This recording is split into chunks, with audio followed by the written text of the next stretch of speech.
your parents aren't mad about your ridiculously large Warhammer collection. They're just disappointed. But there is a way to earn back their love and respect. You're just gonna have to think bigger.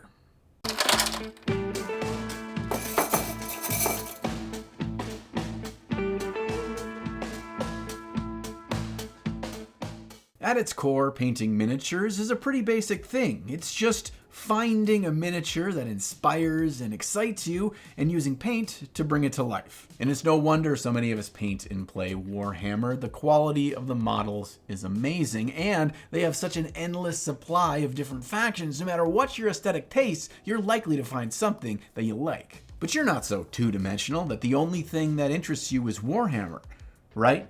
So today let's walk through what's different about painting something a bit bigger, and how painting a large model can even be more satisfying than painting those tiny 32mm spacemen. And guess what? It actually doesn't need to be that hard to make a big model look really good. When I was a kid, there was an artist who seemed to have their work plastered all over the nerdy things that I was most interested in. And that artist's name is Brom. Magic the Gathering cards, Dungeons and Dragons art, cover art for Michael Moorcock, Terry Brooks, and R.A. Salvatore books, and video game art for the Diablo series. The man literally illustrated all my foundational nerdy interests. So when I found out there's a Kickstarter, which is live right now by the way, where I could get miniatures of some of the classic Brom art and paint them up myself, I just had to jump at the chance. Display models like this are cast in resin, and I found that they are such high quality they require very little cleanup. Your hobby knife can shave off any slight imperfections from the mold, and then I just glued them together with this Flexy 5KCA glue. It's my tried and true stuff for gluing together resin models. It bonds hard and fast, but what's most important is it's not brittle, meaning that it's got a little bit of give so your pieces aren't going to snap off where you glued them together. I often drill holes into the feet of my resin models to slide in a paper clip to adhere them to my painting handle, and then I use a UV resin I picked up on Amazon for way less than the Green Stuff World crap to fill in any visible joints where the pieces fit. I can just brush on this UV resin and shine a UV flashlight over it, and the gap is completely filled, even if it doesn't appear to be so because the resin is clear. After a quick black prime with a rattle can, let's get to painting. The Mindworks Studios Kickstarter is also releasing these heavy-bodied acrylic paints for miniature painting, and you don't need these to paint any display model or larger model, but I'm kind of a nerd about trying out every new paint I can, so I'll be testing them out for today's video as well. But yeah, any miniature paint you already own will work just great on any larger models, but these paints do have specific colors that Brom uses in a lot of his paintings, so I wanted to see how I could integrate those into the paint scheme for this model. And my goal is just that, to use Brom's original artwork of our Frankenstein's monster here as inspiration, to get me that warm sepia feel, and then I'll just go with the flow however I like. Now a display model at 54 or 72mm scale may feel big compared to the small gaming models you're used to, but one thing that really was an aha moment for me was realizing that just because the model's big doesn't mean I need to use a ton of different paints. For today's paint scheme, I use like, 6-7 colors plus a white or black for the entire paint job. I'm just going to put out the colors that I see Brom used in his painting and a couple other ones on my palette and not be afraid of mixing them together. And know that you do not need an advanced understanding of color to mix paints together and just slap them all over the place on a model. So let's commence the slapping of paint. Now, if you're like me, you see a bigger model, you get a little bit overwhelmed onto where to begin. What should I paint? What color should I paint it? I'm just going to start with the biggest portion of the model, the most important portion of the model first. And for this guy, that means our skin. We really need to take our time and understand how we want this Frankenstein monster undead skin to look. And what I do to prevent myself from getting overwhelmed is keep things simple, especially at the beginning. I use a big brush so that I can make a big impact with big brush strokes quickly, and I just start with darker colors on anything that I'm painting. I found it's easier to start dark, slap around a lot of paint, and worry about building up my colors into the midtones and the highlights as I go. Again, I do not have it all figured out. It's not expected that you have it all figured out before you start painting. I don't know what colors I'll mix together to get exactly what I want, and I don't really know exactly what I want anyway. If you're the kind of person that likes to be in control, that likes to know that there's a right answer and a wrong answer to everything, you may need to take a deep breath and just relax here. You're gonna have to let go a little bit. Don't worry about problem solving. Just look at the interesting details of the model. Look at the shapes and the curves, and your imagination will start to take over. Of course, you can always use artwork as inspiration or direction, like Brahms' original art here. And while I'm gonna use that to give me a little bit of motivation and a step in the right direction, I'm not gonna try to replicate his work exactly. I've found that if I try to do that, I only end up seeing where my piece doesn't match up perfectly with the original. And there's no reason to get down on yourself and frustrate yourself that you couldn't just copycat somebody else's work. As I'm slapping paint around, I see that his body parts are all stitched together, and that got me thinking, envisioning that certain sections of his body weren't stitched together as successfully as others. So I added some blue to my original skin color and painted his left arm to feel more decayed with a lack of blood flow. I took that same base color, mixed in a little bit of turquoise, a little bit of yellow oxide to create a sickly green color, slapped that around a couple other areas as well. Again, the more slight variation we can have to our original skin tone before we start delving deeper, the more interesting depth to the skin we're going to create. My favorite part of painting larger figures is how much flexibility you have in experimenting with both color and light. You can make a very impressive impact with your painting just by choosing a dramatic angle of light that's hitting your model and then doing your best to paint that light angle consistently. As much as I enjoy painting just for the fun of creating cool looking minis, we can't deny the awesomeness of an epic battle on the tabletop. And no one strives to keep your games as seamless and epic as today's sponsor, Objective Control. What these guys have created is brilliant, and I'm kind of pissed off that I didn't think of it first. Objective markers, terrain markers, deployment markers, status tokens, you get the idea. But these guys have taken it to the next level. They make these precision aids to enhance your game, not get in the way. These things are incredibly durable while still being about as thick as a piece of paper. So not only do you never need to measure to know if you're on an objective, but you also don't have your models half hanging off the edge of that objective marker. They also allow you to see that great looking game mat you're playing on while still giving you a ton of awesome themes for your markers to fit the setting or your faction. And new to this Kickstarter is their anti-glare technology, so you can see every epic detail of the battlefield even under the heavy lights of the top tables. They're also launching their flush magnet system, which are also paper thin, fit on the bottom of any base, and they hold incredibly strong. They also don't take forever to adhere to the bottom of your bases, and they're not expensive and end up falling off like those rare earth magnets. So click in the link down in the video description for the Objective Control Kickstarter that's just about to launch.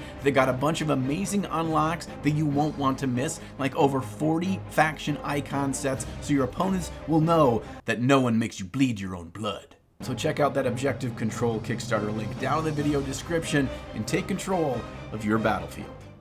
To keep things simple on myself, I'm going to follow the same light angle that Brahm used in his original artwork. I think that light angle really portrays both the macabre and the almost sad nature of this figure. I want his head and torso to be a sickly pale flesh, but I'm not in any rush to get there. Now that doesn't mean I'm taking 50 hours to paint this figure, because I'm working with a big brush and just following how light would define the shapes, each layer is actually completed very quickly. To answer this question before we get later on in the video, this entire paint job of this figure took me under 8 hours, and quite frankly, it felt more like about 3 hours as I was just slapping paint on with a big brush, getting inspired, mixing new colors. Time just seems to flow by really fast because I'm not spending all my time with my shoulders tense, just trying to edge highlight and dot eyes on tiny little figures. As I build up to brighter and brighter layers, I'm doing two important things. First off, I'm keeping in mind which parts of the model would catch the most light, and I paint those with each new layer, but I'm painting less and less of the surrounding areas.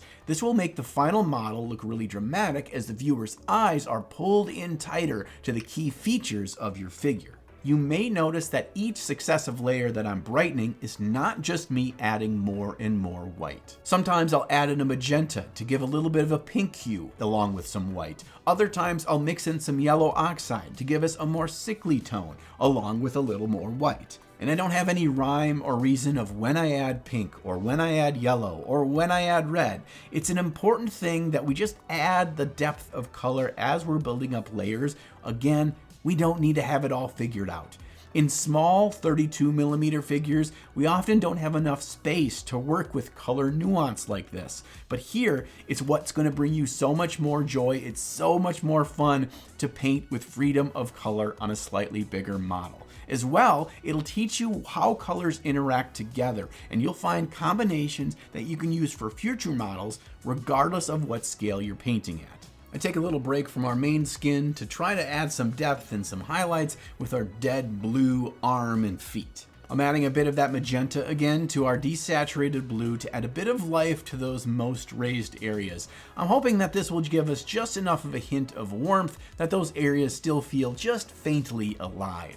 In looking back at our main skin work, I realize I haven't added enough color depth here, so I'm going to start working in just some yellows off to the side here, maybe some greens down by his pelvic region, and we can add some more colors later. I just don't want it to feel so one-dimensional. At this point, I'm feeling our basic foundation of our skin is done, and I wanted to find the scars and stitches so I can see how they work with the rest of the skin. I'll finish them off later, but I like to see how that dark red works with the pale skin before I move on to adding more color to the rest of the model. What I really think makes this model and the artwork that inspired it powerful is the expression on our Frankenstein's monster. This monster doesn't look very monstrous. He doesn't look filled with rage and anger. He feels almost despondent and sad. I decided I wanted to try to use more colors on the face that would reflect this expression.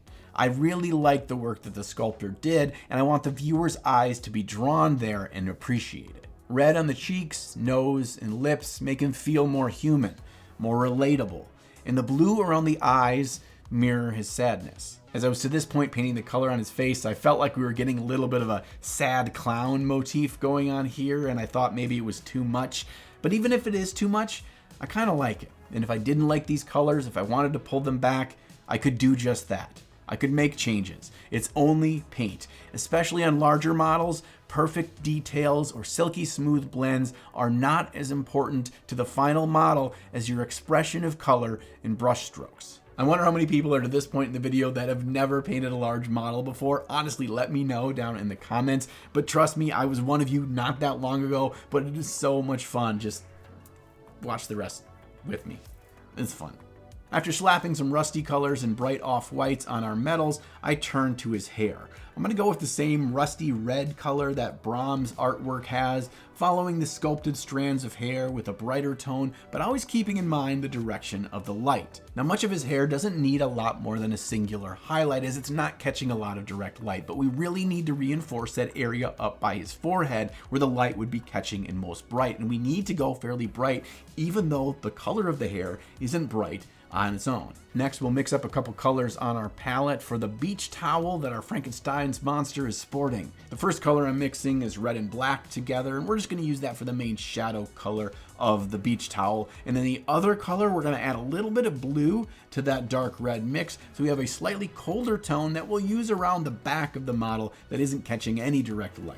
As I'm working on a larger scale model like this, a question I always want to ask myself is, where can I add more interesting colors and color depth? And for this guy, I think the bottom of the beach towel that feels more frayed and worn should have a color that reflects that. So I just mix in a bit of turquoise and yellow oxide to our base dark red mix to give us this kind of gunky, desaturated, grayish, cool color, and I'm going to put that on the lower sections of the beach towel. Because I'm working with heavy body paint, I have a longer working time on some of this paint. It's kind of the big difference compared to regular miniature paints, meaning that we can get a lot smoother color transitions as long as we don't wait for the paint to fully dry. This can really speed up our painting, especially over larger areas. The flip side is this stuff is quite thick right out of the tube, and that can be a little bit difficult to work with. You do want to add a little bit of water to it, but not so much that it gets heavily diluted. You really want to be able to keep that thicker consistency right on the model so you can kind of work with the wet paint,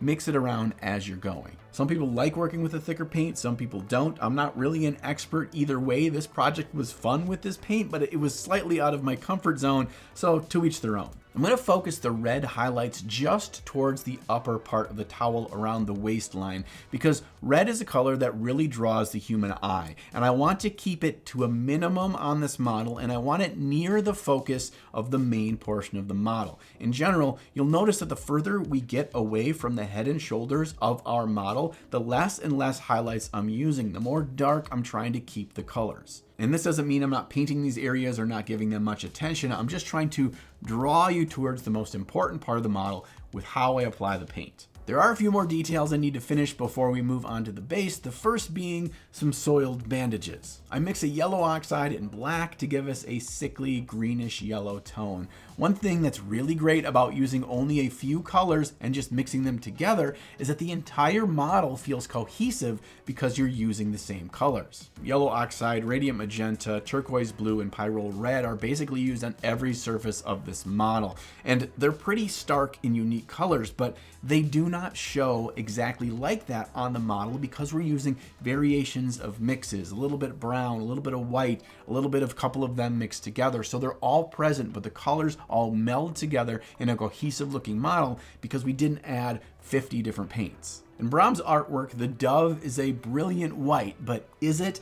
It's actually not painted pure white, but because it's in the dark corner of the piece, it really stands out as being vibrant and bright. And I think this is a really important detail of the entire artwork. So I'm going to build off the darkness of the hand that I've painted here to try to replicate this light in the darkness. And you'll notice as I mix the colors for this off-white that I'm using those yellows and magenta colors that I've used throughout the piece, and I'm starting fairly dark. We can build up to closer and closer to white as we go, but we want the color to start fairly dark and eventually we'll get up to that pure ivory tone.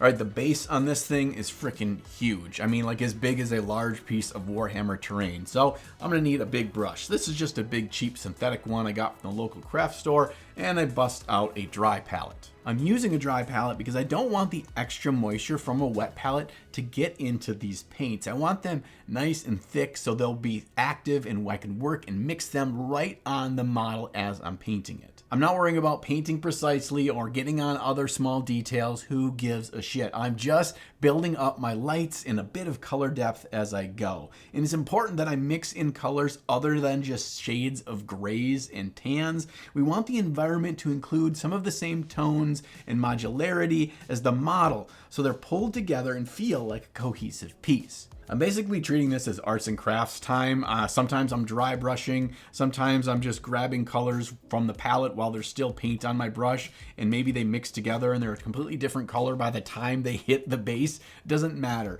It's just about adding these different tones, these different areas of depth. Sometimes I'll even just mix a wash by adding a bunch of water to a mix that I have and just put it over an area of the ground. Maybe it adds a little bit of depth of green, maybe some red, whatever. I just don't want there to be lack of color depth in this base. And I do want the majority of this base to be really quite dark so the figure really pops out at the viewer and his pale skin looks even more off-putting next to a darker background.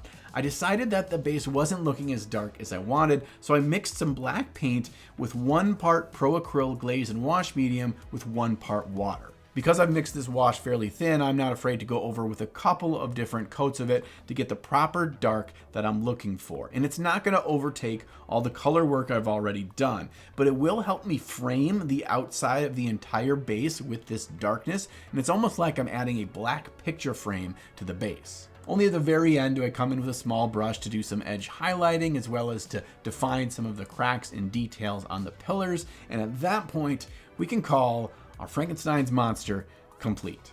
And like I said since the very beginning, this is not about being a long, laborious, intensive project just to create a display miniature. It's about finding something that really excites you, something that you can put in your cabinet or gift away to a friend or family member, and they can look on because they like the source and they like the amazing original work you did with paint. If you wanted to paint your own sad little clown or a number of other amazing Brahm miniatures, please check out the link to the Kickstarter down in the video description. I also found out that they got a lot of free gifts that they're throwing in with every pledge, and you can also pick up the paints, maybe an awesome Brahm print, wet palette, or some really nice paint brushes. I really love that there's companies out there like Mindwork Games that make really gorgeous, high quality sculpted resin miniatures. It means that there's so much more variety that we can choose from in our hobby. So whether you've never even considered painting a display model before, or you've got a cupboard full of them and they don't have any paint on them, I hope today you learned that you can shed the stress. It does not need to be overcomplicated, and it doesn't need to take a lifetime to create an awesome looking model you're proud of. This is the part of the video where I should be telling you to like and subscribe to the channel. It supports me, as well as checking out my Ninja on Patreon down in the video description below. That really helps me to continue to create videos, but I'm not going to bore you with that today. Instead, I'll just remind you that I'm going to be back here again next week with another new video, and I hope that sometime between now and then you find time in your day to slay the gray.